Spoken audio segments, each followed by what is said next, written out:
ஐயோ அப்பா அப்பா இல்லடா வீட்டுல என்னாச்சு? என்ன ஆச்சுன்னு எலெக்ஷன் முடிட்டு சொல்றேன்.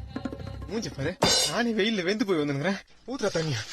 டேய் என்னடா நடுவாசப்பள்ள தலைமையில தண்ணி ஊத்தி நிக்கிறேன்? டே வெயில வெளியே போக முடியலடா, ஜெயில் மாதிரி இருக்குது. உனக்கெல்லாம் வெக்கமானம் சூடு சொரணை எதுவுமே கிடையாதா? சூடு இருக்குது, சொரணை இல்ல. என் மேல உனக்கு கருணை இல்ல. ஏப்ரல் மே ஆனா எம மாதிரி வந்துடுற. உன்னால மண்டை காயுது, மூஞ்சி தீயுது, அங்கங்க கருப்பாய் உடம்பு ஃபுல்லா நெருப்பு மாதிரி இருந்துச்சு, வெறுப்பாகுதுமே. நீ மட்டும் கொஞ்சம் கிட்ட வந்தா தண்ணி ஊத்தி அனுப்பிச்சிடும்டா. டேய் சூரிய பகவான் அப்பெல்லாம் திட்டக்கூடாது. சூரிய பகவானா? சூத்தீஞ்சிங்குது இங்க. வெயிலாமா அது? காலைல 7 மணில இருந்து சாயந்தரம் 5 மணி வரைக்கும் செட்டி நஞ்சு போற அளவுக்கு காயுது. அதான் உடம்புல தண்ணி ஊத்திக்கணும்ல, சில்லுன்னு இருக்கும் உள்ளவா. இன்னும் எத்தனை நாளைக்கு இந்த மாதிரி? டேய் வெயில் காலம் வந்து அப்படிதான் இருக்கும். அதுக்கு என்ன பண்ண சொல்ற? 30,000 கூட கொடைக்கானல் போய் ஒரு 3 மாசம் இருந்து வரேன். எது 30,000? பாத்தியம்மா, வெளியே போனா வெயில் அடிக்குது, வீட்டுக்கு வந்தா நீ அடிக்கிற. இந்த வெயில்னால எனக்கு எவ்வளவு வேதனை பாத்தியா?